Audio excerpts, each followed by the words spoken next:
Today we'll be previewing this 1964 Buick Riviera.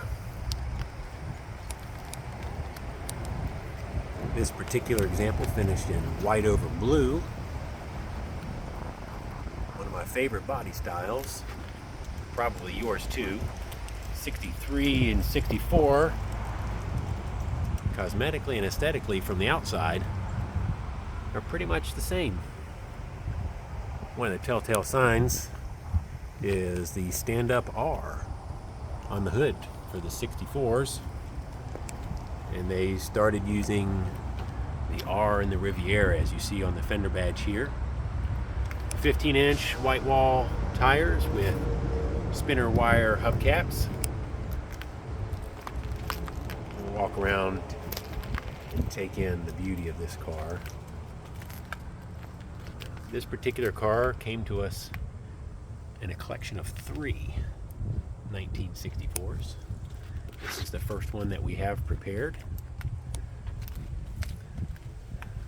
for sale. The exhaust has recently been replaced, which we'll listen to that in a moment. After we take a look here, inside and out. Uncertain how long this vehicle's been painted. It has been repainted at some point in its life. We don't have any documentation as to such, as to when it was done or by whom. You will notice the VMHFG family name. That is on both doors, painted, as are the pinstripes are painted. Now those initials can be removed with lacquer thinner. We can do that for you if you like. For the most part, we try to keep vehicles in a similar condition as to what we find them.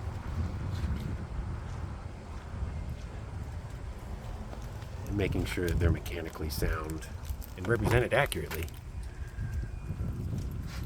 So these bumpers look nice. They're not perfect, but they are very good, I'd say above average driver quality.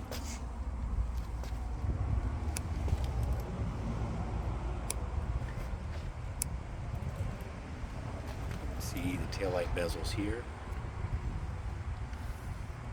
All the body panels are very straight. Don't see any indication of accidents or prior body damage, anything like that. It's our nylon tires, 215, 75, 15.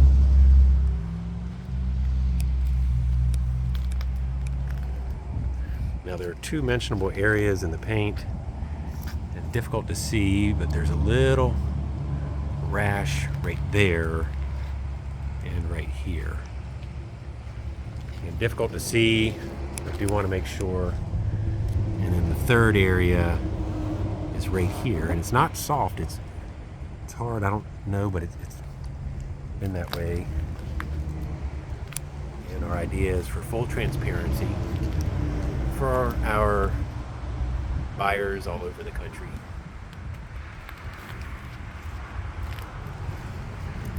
We'll get to the interior in a moment. We'll start under the hood here. There's that big R for the Riviera.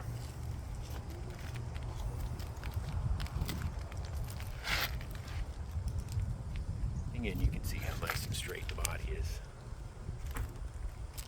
So, under the hood, there were 2 engine options in 1964. This is the first year of the 425 cubic inch V8.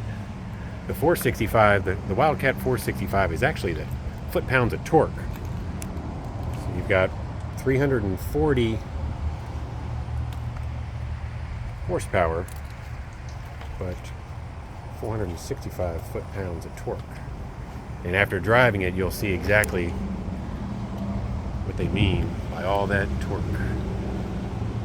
So a transmission is a 3-speed super turbine,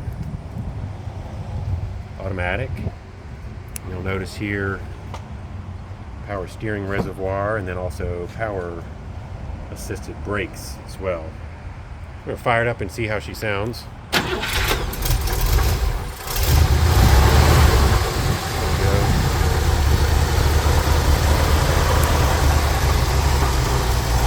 Go back here to the back, see if we can get it.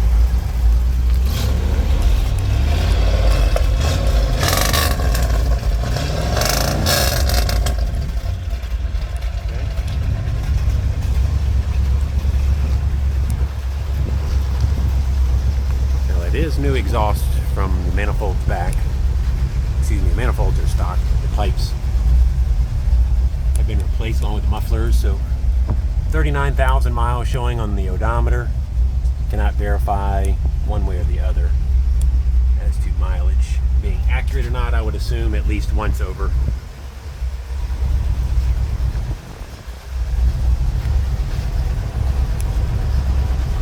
So you can see here power windows, function well. The hand crank windows. One of these switches, there we go. They go up and down well. Both sides function the same. The back window is a little bit slower, but they do work. So manual seat, some of these were offered with an optional power seat. Don't see many of those. Interior I would suggest to be original and restored. In 64 also you'll notice there's a couple little accoutrements. See cruise control here, as well as a courtesy lamp. That was one of the upgrades. You can see it functions. The radio AM, not good for reception. It does make noise, but faint. And then the heater controls the move to the center of the console, 64. And you can see here, built for the Hilers. And down here on the floorboard, what I did, we have the original owner's manuals. And one of these, there's a protective plate as well. Always nice to have provenance. Console, cigarette lighters back in the day with ashtrays and cigarette lighters.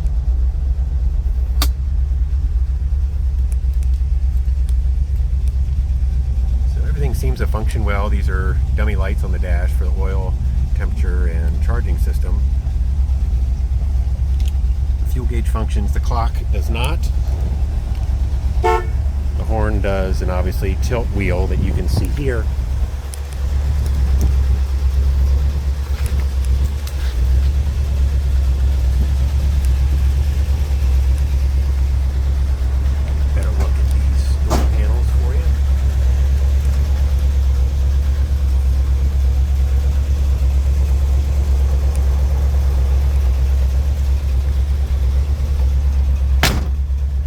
Under this car, and it is very clean. It does have factory undercoating, which is typical of many cars that we see. So the rear end on these cars is factory 323 open rear end, so good all around gear.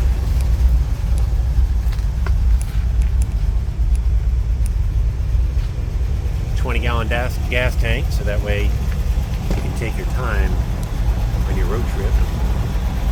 Now, 1964, this car was a marketing scheme that adventure is a car named Buick. Excuse me, a car named Riviera. And the demographic group they were trying to reach, female buyers. Males that want the performance but the comfort that you could take your wife out in.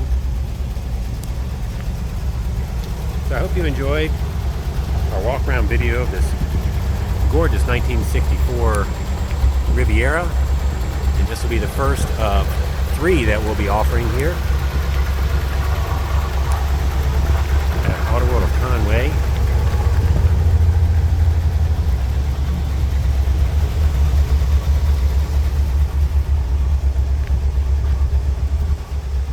thank you, and enjoy our highways.